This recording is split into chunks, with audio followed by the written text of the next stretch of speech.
Nous allons maintenant proposer une table ronde durant laquelle des acteurs de l'enseignement catholique, tous présents au sein du Conseil général de l'enseignement catholique, vont nous faire part de leur réaction à l'expression de ces rêves d'école. C'est Konrad van der Werf qui animera cette table ronde, à qui je cède immédiatement la parole. Merci Guy. Bonsoir à tous et à toutes. Alors on vient d'entendre donc les rêves d'école des jeunes qui ont été exprimés sous forme théâtralisée. Dans un instant, on va donner la parole aux acteurs, aux membres du Conseil général de l'enseignement catholique. Mais juste avant, peut-être Stéphane Houbion, un mot sur la méthodologie, sur la façon dont vous avez travaillé, puisque ici c'est une théâtralisation, nous avons vu, c'est le produit final, mais c'est un travail de grande envergure. Alors, en quelques mots, le travail qu'on a vu aujourd'hui, d'une façon dense et assez diffuse par la vitesse et la rapidité dans laquelle les jeunes se sont exprimés, vient en fait d'un travail qui a duré plus d'un an, dans lequel on a rencontré avec le sillage une quarantaine d'écoles, comme Guy l'a expliqué, sur deux méthodologies différentes. La première consistait à interpeller les élèves dans leur classe en leur demandant de rêver une école qui serait parfaite, qui serait idéale, qui serait celle qu'ils voudraient pour le futur, pas pour eux, mais pour ceux qui suivent. Et donc, il y a eu un temps de travail où l'élève s'est inscrit dans un photomontage. Il s'est pris en photo, il s'est positionné sur un site qu'il a choisi et il a rédigé une petite annonce dans laquelle il disait « Pour moi, l'école idéale serait… » Trois petits points. Ce travail a été fait par des classes entières, sans présence d'adultes, si ce n'est les animateurs du sillage qui étaient là pour coordonner et faciliter le travail des élèves, et c'est fait dans une liberté totale d'expression.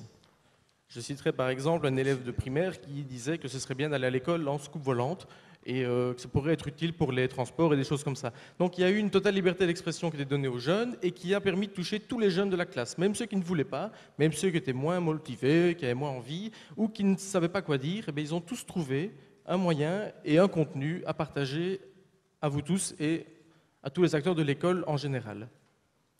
Ensuite, la SBL Jeunes et Citoyens a invité les jeunes à nous rejoindre à différents endroits de Wallonie pour faire des tables débats qui allaient rassembler et mélanger les jeunes.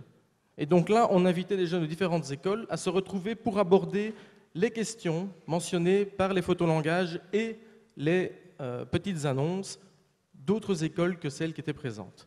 Donc, ils ont découvert ils ont créé et rédigé leur petite annonce, leur photomontage, et puis ils ont découvert ceux des autres. Et de là sortaient des relations, des interpellations, des questions, des réactions que nous avons, animateurs de l'ASBL Jeunes et Citoyens, rédigées sans aucun changement, aucune manipulation. Donc, ce sont bien leurs paroles que vous avez dans votre farde, ce sont bien leurs mots, de manière brute mais synthétique, qui venait d'un travail de réflexion autour de ces différents photomontages et ces différentes thématiques abordées.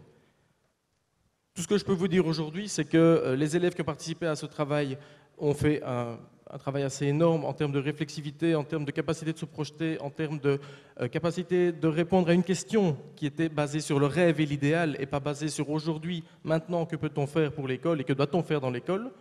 Et je pense que c'est aussi pour ça qu'on a des envolées, des contenus qui partent assez loin, c'est la dimension rêve qui apparaît principalement.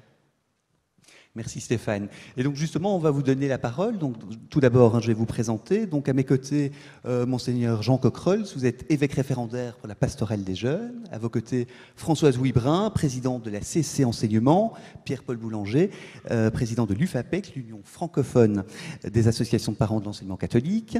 À vos côtés également, Godefroy Cartevel, secrétaire général de la FEDEFOC, la Fédération de l'enseignement fondamental catholique. Éric Dauby, secrétaire général de la FESEC, Fédération de l'enseignement secondaire catholique. Thierry Jacques, qui se trouve à vos côtés, président du MOC, le mouvement ouvrier chrétien. Et ensuite, donc Alain Keun, président de la FEADI, la Fédération des associations de directeurs de l'enseignement secondaire catholique. Et à vos côtés, Stéphane Vreux, président du Collège des directeurs donc pour l'enseignement fondamental.